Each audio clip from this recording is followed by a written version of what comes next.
Hello বন্ধুরা, আবার একটা রেসিপি নিয়ে এসেছি। এটা আমি নাম দিয়েছি ভেজ প্যানকেক। এটা আমার ছেলে মেয়ে যখন ছোট ছিল তখন স্কুলে খুব দিতাম, টিফিন বক্সে খুব ভালো যেত।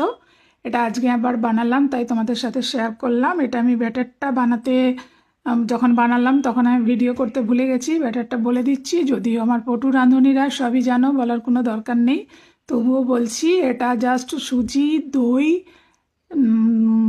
টেস্ট ওয়াইজ লবণ এবং যে যা সবজি দিতে চাও সেই সবজি মিক্স করবে। এবং যারা ইনো সল্ট ব্যবহার করবে তাই ইনো সল্ট দেবে। আমি ইনো সল্ট দিইনি, আমি 1 পিঞ্চ খাবার সোডা দিয়েছি। আর এক্সট্রা দিয়েছি আমি যেটা হচ্ছে তিল, কারণ তিল স্বাস্থ্যের পক্ষে খুবই ভালো, যার জন্য আমি তিল ইউজ করেছি। আর আমি এটা ঘি দিয়ে বানিয়েছি। এটা বানানো খুব ইজি, খেতে যত টেস্টি, বানানোও খুব ভালো, ইজি, এবং টিফিন বক্সে খুবই ভালো চাই।